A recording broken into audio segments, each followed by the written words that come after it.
Bonjour, je m'appelle Putri-Alvina Ibrahim et je suis étudiante en langue et littérature française. Ma directrice de la recherche est Madame Mouna. Le titre de ma recherche est L'identité hybride de Désiré dans le roman Le silence des Chagos de Shehnaaz Patel. Après le colonialisme, l'identité des communautés aussi a changé à cause des rencontres entre la culture coloniale et la culture locale. C'est en ligne avec les concepts d'hybridité et de troisième espace de Baba.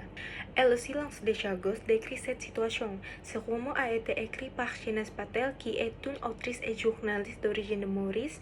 En 2005, ce roman est publié pour la première fois et republié en 2018. Ce livre raconte le déplacement forcé des Chagossiens de Diego Garcia à Maurice en 1968. Ce déplacement implique que les Chagossiens ont perdu le lieu de vie et leur identité s'est traumatisée un peu.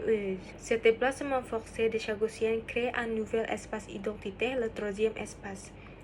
Par conséquent, cette recherche aborde deux questions. La première question, c'est comment le processus de rencontre culture forme-t-il un troisième espace chez le personnage désiré? Et la deuxième question, c'est comment le personnage désiré négocie-t-il son identité hybride dans le troisième espace?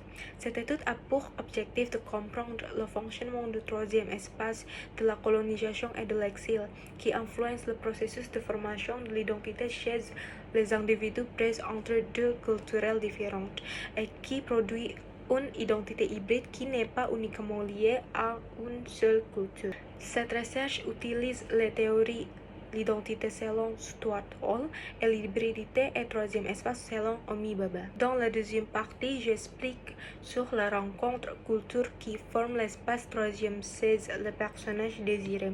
Je divise en deux sous-thèmes, à savoir, c'est la culture de communauté chagossienne à Diego Garcia et rencontre culture entre Maurice et Chagos. Ensuite, dans la troisième partie, j'explique sur la négociation de l'identité hybride du personnage désiré et je divise en deux sous-thèmes, à savoir, c'est l'identité de Chagos et l'identité de désiré et la formation de l'identité hybride du personnage désiré.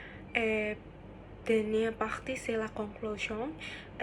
Sur la base des données analysées, cette étude montre que l'espace tiers jouait un rôle important dans la formation d'une identité. Dans le cas de Désiré, identité hybride qui s'est formée montre que le fait d'être prise au piège dans une situation in-between, dans un troisième espace, peut donner naissance à une nouvelle forme d'identité. Résultat de négociations répétées entre le passé dans le lieu d'origine et la vie dans le nouveau lieu. Merci beaucoup.